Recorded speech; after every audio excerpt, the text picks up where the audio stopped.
when you look at this title, it sounds very big, and we have already been learning very different things today. But you come and realize that this is something that we know. So we are going to discuss, right? We are going to have a conversation together. It is me learning from you, you learning from me. Thomas Sankara was a leader in Burkina Faso. Burkina Faso has very wonderful people. Burkina Faso in the house? Yes. So Thomas Sankara said, debt is a cleverly managed reconquest of Africa. And we have already heard right from the beginning, we heard from Dr. Chris, we heard from Jason, of how Africa is actually being put under some form of slavery through this debt. So before we talk about how to humanize debt, it is important to understand why are we talking about this. We have already discussed it. We're not going to go in depth. I think the other presenters have done a very good job. But we're asking ourselves, why does it matter now? Right? So there's something that I came across that I found very interesting, and I think you'll find it interesting too. Rich polluting countries or low and lower middle income countries, about $107 trillion in climate debt. But this is over 70 times more than the 1.5 trillion that these countries collectively owe in external debt. So what does this mean? It means that if you are to put into account, I think Mr. Kizito was talking about it in the other session, if you are to put into account the amount of debt that these rich countries owe low and lower middle income countries, it is 70 times more than what low and lower middle income countries owe them in return. So why are African countries being harassed? Why are we branded the bad debt continent, right? I had a chance to speak last year, with Dr. Kiriungi Adeshina, who's the president of the African Development Bank. He's about to leave. And one of the things that was coming out at that time, he said that African countries pay 4 times more for loans compared to other countries in the world. Even though African countries are trying to pay debt, even though they're trying to meet their commitments, there are people who are not, but yet African countries end up paying 4 times more. I want us to look at the current narrative that we have on debt so far. Anytime we discuss debt, there are 3 things, according to me, that always come up. Number 1, numbers, numbers, numbers. I don't know, I did well in maths. I think I did well in maths in high school, but sometimes numbers can overwhelm. Yeah, how many people feel sometimes overwhelmed by numbers? It's like numbers, numbers, numbers. So you're talking about a story, you're saying, well, this is the amount of total public debt. And then this is the debt to GDP ratio. And then you have the gross debt stock. So it's always numbers and numbers and numbers. And sometimes as journalists, that is what we put across, right? The other times you find that the conversation around debt is on policy. So this is a conversation that is happening up there, right? A government has signed a loan with this creditor, or this multilateral financial institution has signed a deal with another country. So it's always reporting on this is a new policy that has been put in place, right? The other challenge with covering debt is that there's a lot of jargon. I think there's some new words I learned today when Jason was speaking. There's one, I can't even remember, I need to revise. But I don't know if that's the same case with you. And these are terms that we are expected as journalists to understand. Now, the challenge is when we get this information and we directly convey that information to the public, anticipating that they will actually understand, that they will actually grasp why it matters to them. I think as journalists, our work is to always ask ourselves, why does it matter? Winston mentioned that we need to think about our audiences. What we are looking at today is that debt has a human cost. There is a person who is at the end of that value chain. When it's starting, when those governments are negotiating, Dr. Leila told us how they come up with those debt contracts. When the government is negotiating, when those creditors are coming with their money, they're making the decision up there. But guess what? Down the line, there's someone who is paying the price, right? Now, the same organization, Action Aid, which I told you about before, in the same report, they said that 75% of lower income countries spend more on servicing external debt than on healthcare. That is 75% of all the countries that are servicing debt. They're spending more on servicing debt than on healthcare. And then it goes on to say that 50% of lower income countries spend more on debt servicing than education. Now, you ask yourself, what does this mean? It means that if the government is putting all its money, last year I covered the budget process. In East Africa, the budgets are read on one day. And one thing that was common across the Kenyan budget, the Ugandan budget, the Tanzanian budget, the Rwandan budget was that a significant portion of their budget was set aside to pay debt. That means that hospitals are not getting funded. That means that schools are not getting funded. That means that if a child was benefiting from free primary education, they're not able to do so. So we are looking at that debt has a face. Anytime we talk about debt, there's a person who is at the end of that value chain. And I think as journalists, it is our work to ask ourselves, which person loses the most at the end of this value chain? Which person is affected the most? When Ethiopia defaults on its loan, who is supposed to suffer from that? Earlier this year, Ethiopia announced that they were going to float their currency. Ethiopia has been a closed economy for the longest time, but they needed money from the IMF and the World Bank. So one of the conditions they were given was that you need to let your currency trade in the free market. Now, what resulted in that was that 50% of the value of the birr dropped. And as a result, a lot of people started complaining that the cost of living had become so high, right? So you realize that a decision is made, but ultimately there's someone who has to pay double for their bread. There's someone who has to pay double for airtime, right? So debt has a face. Now, when I chose these three pictures, I chose them strategically because number one, if you remember what we have been discussing since morning, that women are one of the highest, the most affected victims when you think about debt, because debt translates into if a child is unwell, yes, if a mother is not able to access quality healthcare because there is no investment on quality healthcare, it means that that problem is hers directly, and it's not equally the same with the men, right? When their child is not able to get immunization because the hospitals are not funded, that is her problem, right? When you look at this man, right, you think about some of the people that, one of the things about debt is governments are forced to introduce taxes, they're forced to put in place measures to buffer. And what that means is people lose their jobs in the process. Things become so expensive, life is hard. So for this man who's trying to provide for his family, it means life just got difficult, right? And then there's this lady who is a hustler. She works at the market every day. She used to sell 3 tomatoes for 20 shillings or $20. Now she's only selling 3 tomatoes for $10 because the economy is bad.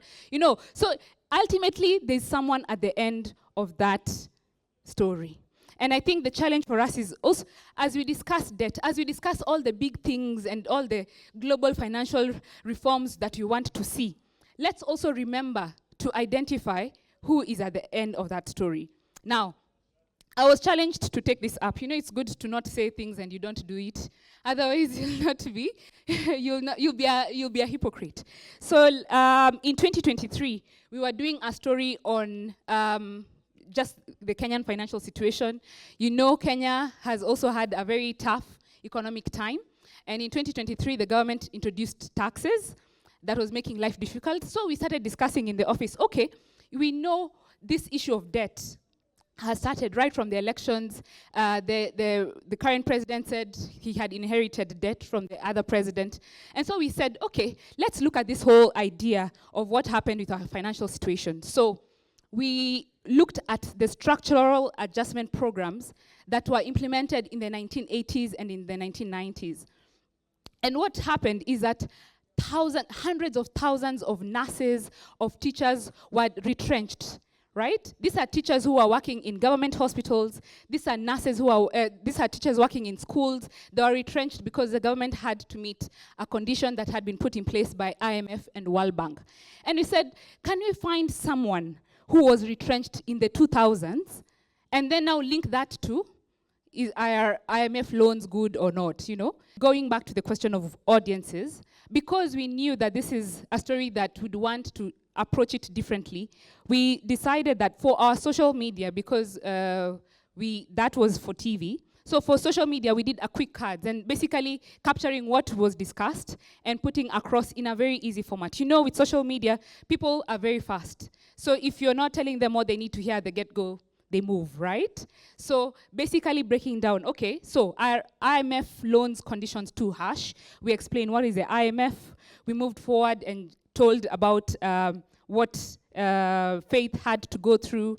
We put in place what the expert had to say. And this is just one of the different ways that you can tell the stories. I think one of the things that has come out to me and we can discuss is that you can have one story, but have different treatments for different platforms so that you're able to capture, you're not losing out anyone, right? We still did a text piece later, and the text piece was looking at the entire tax plans that President William Ruto had. Now, this means that if there's a professor of economics who wants to understand what is going on in Kenya, they might go to the text piece because they feel they want the content.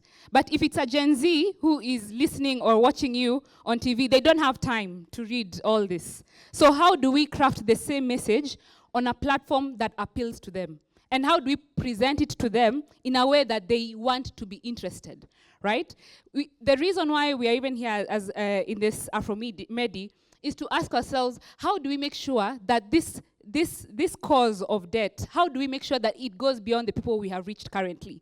What do we need to do differently, right? And Honorable Kanyesile said, sometimes you'll come to realize there are things that you don't know, and there are things that you think you know and you don't. So I think at the end of this session, we'll be asking ourselves, what are the areas we can improve? What are some of the unique angles or strategies we can use to put this message forward?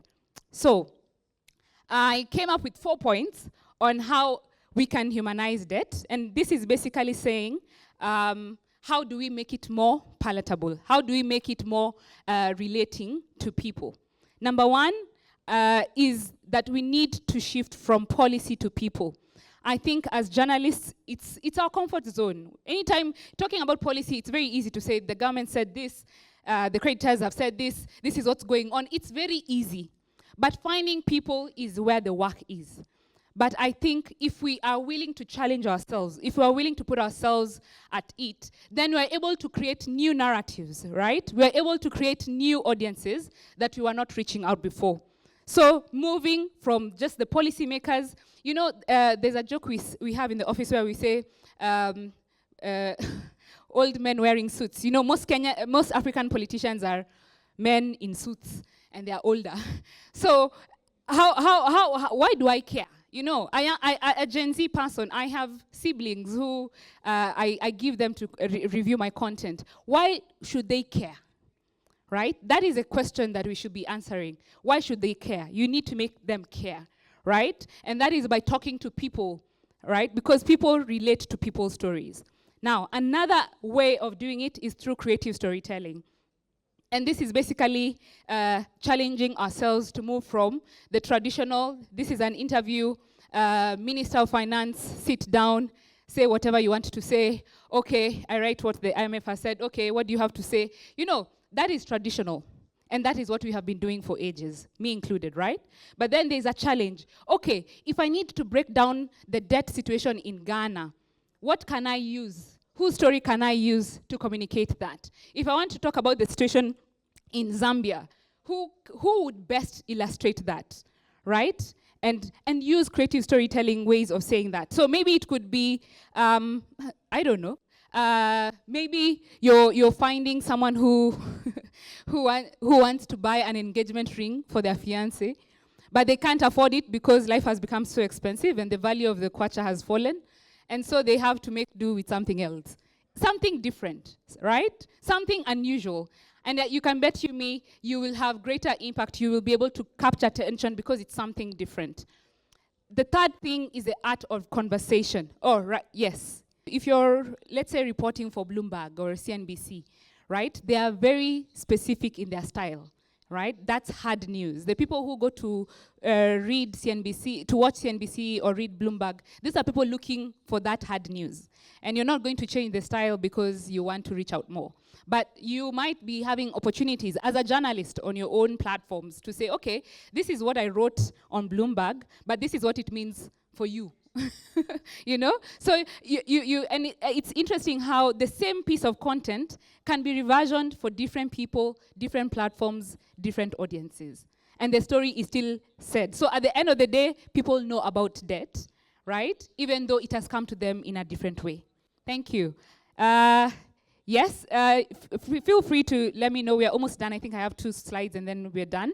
So we have talked about shifting from policy to people. So we are not saying that we'll not cover the policy, but we're asking ourselves, what can be our new focus? Who do we focus in our stories? We have talked about creative storytelling. This is basically saying, what new ideas, what new ways? Journalists are very creative people. What new ways can we tell this story about debt? And then number 3 is the art of conversation. Now, let me ask you, currently my debt to public ratio is this and this and this and this. Those are not words that you'd use daily, right? Or if I come and tell you that I need to do debt restructuring on my loan, on my personal loan, those are not words that you use with your friends, right? So we can find ways of using relatable language. While we learn about the definitions of all these wonderful words that debt has, as a journalist, your work is to take in the word, process it, and then say, how can I say it in a way that someone who has no interest in business can understand what I'm saying, right? So we can look for relatable ways, relatable language of saying the same thing. We are not changing the message. We are not changing the weight of the message, but we are using language that you'd use. When I meet my friends, it's like, hey, how are you doing? What are you up to? That's how I would talk to my friends. So how do I communicate the same thing to others, but talking about debt, right? And last but not least is holding power to account. Now, we know in Africa, this is a challenge, and it is a challenge that all of us have experienced, but we cannot give up. We cannot let go of a chance to challenge leadership, right? I can tell you for a fact, in Kenya last year, after the government introduced new taxes in June 2023, they had new taxes in June 2024. And Kenyans were not happy. And that's when people went to the streets. I think you saw the news. That's when people demonstrated. The movement was started by Gen Z. And basically, what happened was some of the taxes that were being introduced were taxes that were going to affect them directly. So they were going to pay more on internet. They were being told that they'd pay more on sanitary products. They were being told that if you have a car of a certain amount, you have to pay this percentage of tax. So these are things that affected them, and that's why they acted, right? But as a result of that, President Ruto had to null the finance bill at that time, and the Finance Act, the finance bill at that time, and as a result, those taxes were stayed. So what does that mean? It means that had the media not raised attention to some of the things that the government wanted to introduce, then the Gen Zs will not have reciprocated. But because the attention was brought up, then power was held to account. So what am I saying? I'm saying you might not have the opportunity to access your finance minister. We know they are very elusive, but you can tell your story in a way that pricks the heart and mind of your user, of your consumer, in a way to force reaction that forces government to respond, right? You can say something that, if I tell you right now that South Africa has decided that they're putting tax on what? Let's say if you want to come to Joburg, whether, as long as you're not South African, you have to pay 50% tax. That one will bother you, and you will talk about it. But if I don't say something that interests you, then you'll have no interest. So we can still hold power to account. The challenges are there, but it is our work to still keep at it, right? and tell them this is the impact that the policies are having. Because Kenya had introduced new taxes in June 2023, people were already aware of how they felt about it. So by June 2024, people were like, done. We still had protests in June 2023, but June 2024 was when things blew. And that was because they were being told to do things that was already pressing them beyond what they could handle. Now, so I like quotes. So the next quote that I find very interesting is from a guy called Jean-Luc Godard. I think that's the pronunciation. He's a French-Swiss film director and screenwriter. And he says, sometimes reality is too complex. Stories give it form. We are storytellers, right? Sometimes when you start telling someone, hey, debt, this is the original, the origin of debt is since slavery, some people might struggle to understand what you're talking about. But through stories, you're able to bring out that reality in a way that they can easily decipher, right? So it is our work as journalists, me included, to take all the complex information that we know. We have learned, we will continue learning, we are becoming experts at this thing, but it is our work to take all that we know and synthesize it into stories that people want to hear, into stories that matter, into stories that move the hearts and minds of audiences.